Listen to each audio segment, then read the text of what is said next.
जी 12 कुल मिलाकर आतंकवादी, इन्होंने कहा कि 2 एनकाउंटर में मारे गए गिरगांव चौपाटी के पास में, और 9 आतंकवादी ये सस्पेक्टेड टेररिस्ट हैं, यानी कि जांच पड़ताल के बाद में ये तय किया जाएगा कि आखिरकार वो टेररिस्ट है या नहीं। ये आर पाटिल राज्य के गृह मंत्री का बयान है, लेकिन टेररिस्ट कहां से आए, कौन थे, उनकी मोडस ऑपरेंडी क्या है, इसके बारे में अब तक कोई खुलासा नहीं हुआ। लेकिन ये जरूर बताया गया कि पानी के जरिए ये लोग आए, यानी कि बोट में सवार होकर आए। मतलब 2 पॉइंट साफ तौर पे दिखता है मुंबई में। अगर कि हम आपको बता दें रवि कि अगर ये मरीन ड्राइव का इलाका है पूरी तरह से, और ये सामने अगर दिख रहा है ओबेरॉय टावर, तो क्या पानी बोट में सवार अगर आए होंगे समुद्र में, तो क्या यहां से सीधे मरीन ड्राइव को क्रॉस करते हुए दनादन गोलियां बरसाते हुए वो अंदर ओबेरॉय टावर में गए। और इसी प्रकार का एक साधारणता लोकेशन ताजमहल होटल के पास में भी है, क्योंकि गेटवे ऑफ इंडिया के जरिए लोग पानी में अंदर जाते हैं, बोट में सवार होते हैं, सैलानी वहां आते हैं। लेकिन क्या उसी बोट में, उसी शिप में वह आतंकवादी कहां से हैं अंदर से, और अंदर वो आकर सीधे दनादन गोलियां बरसाते हुए कैसे वो ताजमहल होटल में आए, ये समझ से भी परे कि आखिरकार आतंकवादियों को बोट से आने की जरूरत कैसे महसूस हुई। अगर बोट जी मनोज, हम एक बार जरा दर्शकों को जो अभी जिन्होंने अपने अपने टीवी सेट ऑन किए हैं उनको बता दें, हम 6 तस्वीरें उनको दिखाएंगे, क्रमवार बताएंगे, क्योंकि घटनाक्रम बेहद तेजी से बदला है। तो क्या क्या कब कब हुआ, ये हम तस्वीरों के जरिए दिखाने की कोशिश करेंगे। 6 तस्वीरें हम 6 स्क्रीन पे आपको विंडो दिखा रहे हैं। ये देखिए, पहली में हम दिखा रहे हैं वो आतंकवादी जो इस वक्त होटल में छिपे हुए हैं, जिन्हें मारा जाना बेहद जरूरी है, जिनका काबू में आना बेहद जरूरी है, क्योंकि इन्होंने बंधक बना रखा है होटल में ठहरे सैलानियों को और कुछ लोगों को। दूसरी तस्वीर, शहीदों को सलाम। ये वो शहीद, ये वो दिलेर पुलिस अफसर हैं जिन्होंने अपनी जान की परवाह न करते हुए जब शहर पर मुसीबत आई तो अपना सीना आगे कर दिया और आतंकवादियों की गोलियां झेली, शहीद हुए, और वीरता का परिचय देते हुए इन्होंने एक बार फिर साबित किया कि मुंबई पुलिस, देश पर जब बात आती है, जब सवाल मुंबई और मुंबई के लोगों का होता है या फिर महाराष्ट्र का होता है, तो फिर वो सबसे आगे होते हैं किसी भी खतरे को झेलने के लिए। तीसरी तस्वीर में आप देख रहे हैं बचाव कार्य। होटल के अंदर लोग फंसे हुए हैं, फायर ब्रिगेड को बुलाया गया है क्योंकि होटल ताज में आग लगा दी है, आग फैल सकती है, लिहाजा होटल में फंसे हुए लोगों को खिड़की तोड़कर निकाला जा रहा है और ये कई मंजिल ऊंचाई पर हो रहा है, कई मंजिल की ऊंचाई पर ये सब काम हो रहा है। 5वीं तस्वीर आप देखें, होटल के भीतर फंसे हुए लोग निकलकर बाहर आ रहे हैं, ये लोग बच गए हैं, इनको छोड़ दिया गया, या यूं कहें कि ये लोग बंधक बनने से बच गए। ये उस वक्त मौजूद नहीं थे जब लोगों को बंधक बनाया जा रहा था, और जब इन्हें पता लगा कि हालात बिगड़ गए हैं तो ये मौका देखकर होटल से बाहर निकल आए हैं। सभी बहुत दहशत में है। और अगली तस्वीर आप जो देख रहे हैं होटल के बाहर, ये वो सब तस्वीरें हैं जो शहर में चल रहा है। राहत कार्य हैं, अस्पतालों में अफरा तफरी है और सब तरफ जैसे एक तरह का हाहाकार मचा हुआ है। इससे अगली आप अगर तस्वीर देखेंगे तो उसमें देखेंगे दहशत में लोग, सड़कों पर दहशत है क्योंकि यहाँ पर हर तरफ खतरा ही खतरा नजर आ रहा है। अभी भी कई आतंकवादी शहर में जिंदा घूम रहे हैं। ये खतरनाक हालात हैं क्योंकि पिछले चंद घंटों में उन्होंने जो कुछ कर दिया है वो अपने आप में दहशत पैदा करने के लिए काफी है, और अभी आतंकवादी खुले घूम रहे हैं। अभी तक वो कानून की पहुंच से बाहर हैं, हालांकि उन्हें घेरा जा चुका है। अब इस बात की आशंका कम ही है कि वो होटल से बाहर निकलकर किसी और वारदात को अंजाम दे पाएंगे। लेकिन क्या तमाम आतंकवादी होटलों में ही हैं या फिर कुछ आतंकवादी इसके अलावा भी शहर में हैं, इस पर से अभी पर्दा नहीं उठ पाया है। इस बारे में कुछ भी कहना जल्दबाजी होगी। ये तस्वीरें आतंकवादियों की जो घात लगाए बैठे हैं होटल के अंदर।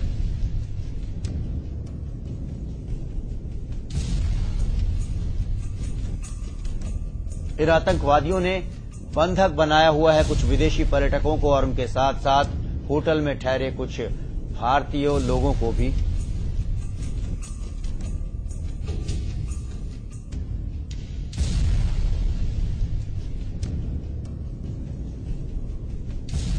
यही वो आतंकवादी हैं। इन्होंने कल शाम करीब 10 बजे अंधाधुंध फायरिंग की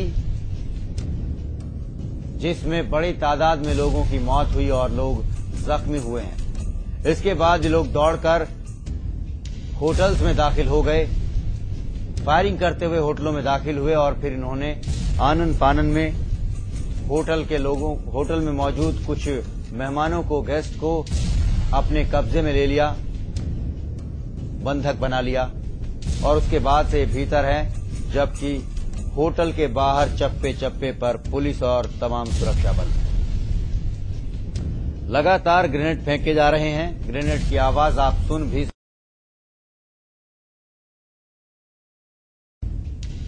और दूसरी तस्वीर में ये वो लोग हैं जो किसी तरह बचकर होटल से बाहर निकल आए हैं। ये खुशकिस्मत हैं, ये खुशनसीब हैं, क्योंकि ये आतंकवादियों के चंगुल में फंसने से बच गए और जो चंगुल में होटल के अंदर हैं। कुछ नहीं कहा जा सकता उनके साथ क्या बर्ताव हो रहा है, आतंकवादी उनके साथ क्या कर रहे हैं या फिर उन्होंने क्या इरादा किया है उन बंधकों के साथ करने का।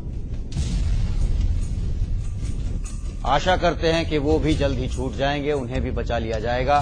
आतंकवादियों को अपने अंजाम को भुगतना जल्द से जल्द पड़ेगा,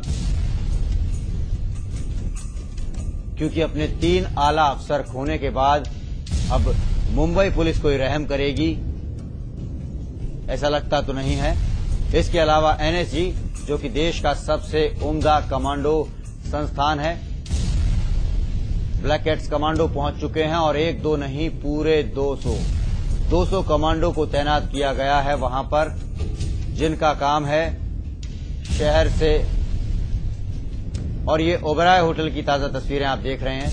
सुबह होने के साथ आप देख सकते हैं पर्दे सब तरफ डले हुए हैं। आतंकवादी नहीं चाहते कि उन्हें बाहर से देखा जा सके।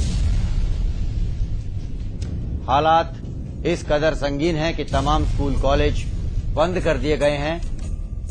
हालांकि कामकाजी दिन है, मगर बावजूद इसके मुंबई जैसे थमा हुआ है।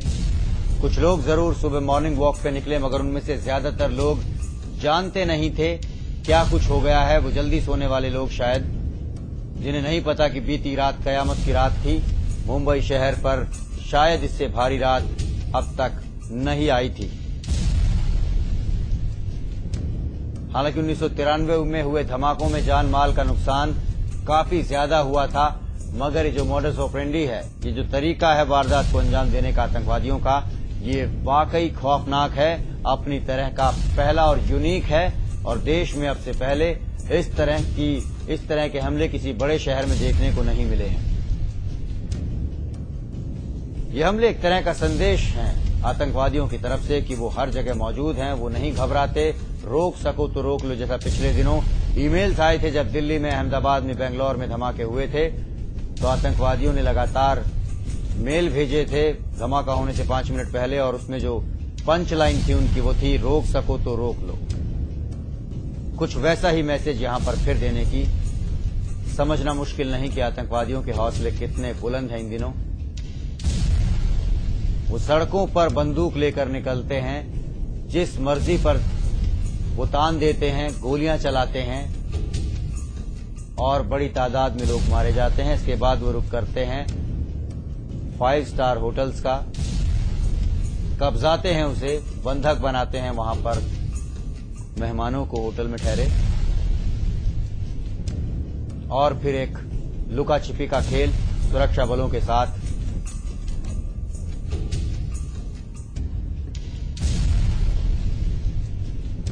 ओबरॉय होटल की ताजा तस्वीरें। सुबह हो चुकी है, दिन निकल चुका है, मगर आशंकाओं के बीच, दहशत के बीच, और ये दहशत महसूस की जा सकती है मुंबई की तस्वीरें देखकर भी।